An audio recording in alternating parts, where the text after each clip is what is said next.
faisait beau ce 10 mai 1940. Le ciel était bleu, le soleil brillait, le calme régnait sur le front depuis 8 mois. Soudain, la France découvrit, avec horreur, la puissance mécanique de l'armée allemande. La théorie de la guerre de mouvement, qui visait à frapper fort, à transpercer les lignes pour frapper les arrières. Les armées allemandes s'engouffrèrent dans les Ardennes, coupant en deux l'armée française. En une semaine, elles parcoururent plus de 200 km, jusqu'à une petite ville du nom de Montcordet.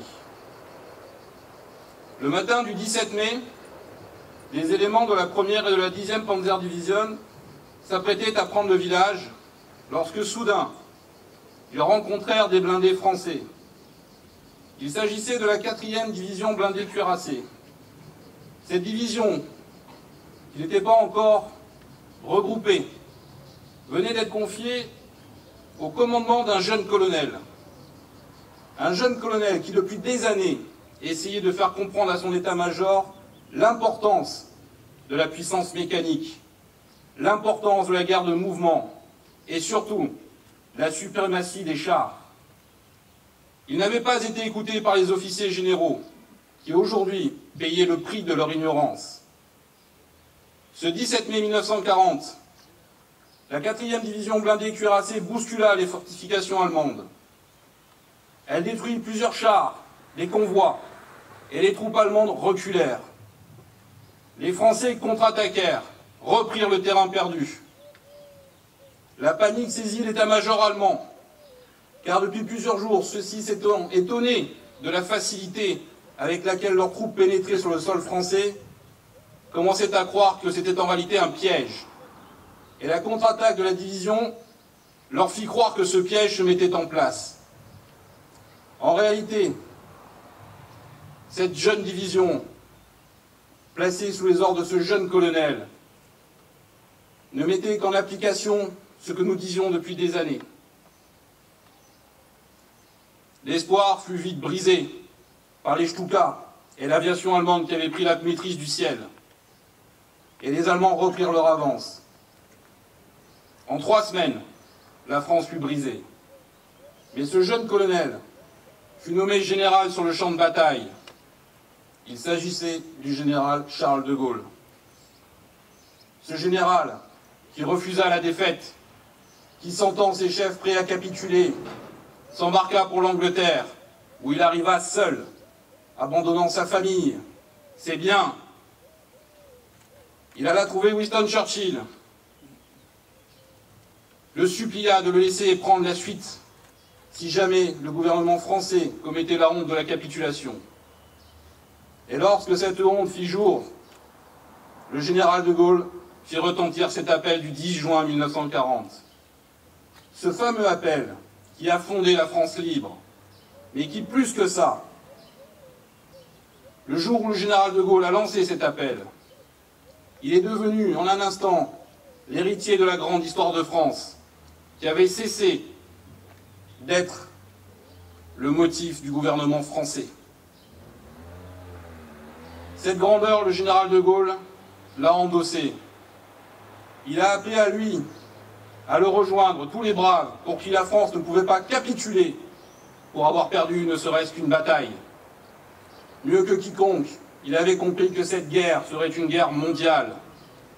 Mieux que quiconque, il savait que l'armée allemande n'était pas plus puissante que l'armée française et que sa victoire n'avait été due qu'à l'application de nouvelles tactiques que lui-même avait préconisées. Mieux que quiconque, il savait que les arsenaux des forces alliées allaient donner.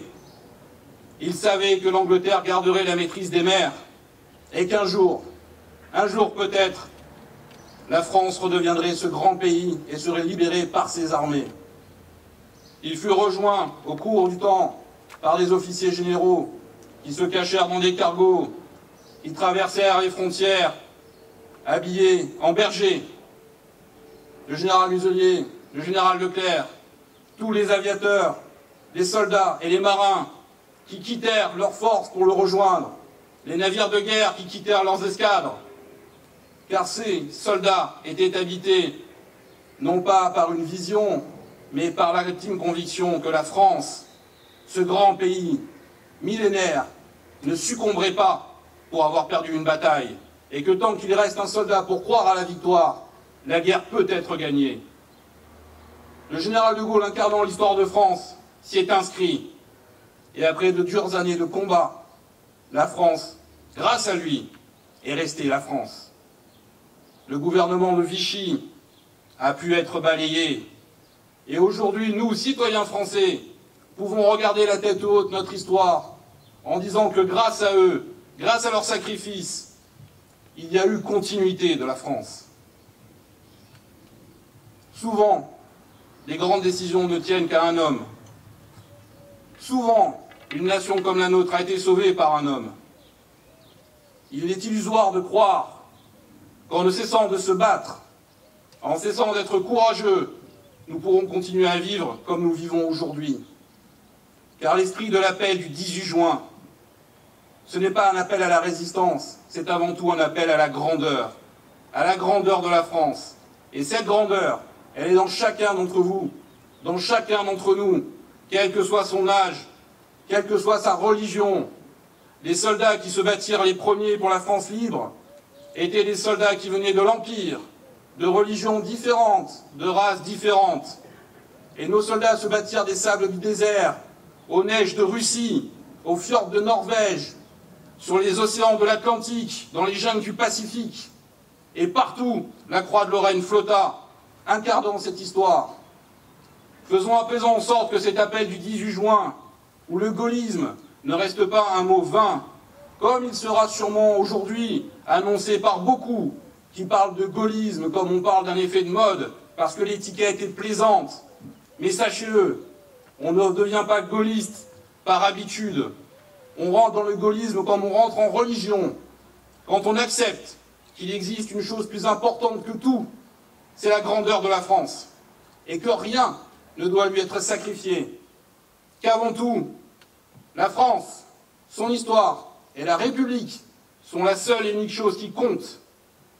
Et que ceux qui, par faiblesse, qui par effet de mode, tournent le dos à cette histoire, eh bien en réalité salissent la mémoire de ceux qui ont donné leur vie, de ceux qui se sont battus, de ceux qui se sont sacrifiés pour que nous continuions à exister.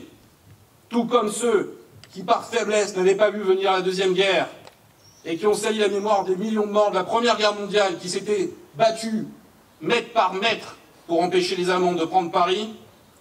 Ceux qui aujourd'hui trahissent l'idéal républicain salissent la mémoire des Français libres qui se sont battus et sont morts sur le monde entier pour que la France continue à vivre. Donc que cet appel du 10 juin résonne dans vos cœurs, résonne dans vos âmes et guide vos actes. Car aujourd'hui la France, plus que jamais, a besoin de tous les patriotes et de tous ceux pour qui la France est dans le cœur, dans l'esprit, et la seule chose qui reste et qui compte. Donc vive le général de Gaulle, vive la France libre, et surtout vive la France grande et éternelle. Merci. Merci, monsieur le maire, pour ces paroles qui nous vont droit au cœur. Nous allons maintenant procéder au cérémonial du dépôt de gerbe.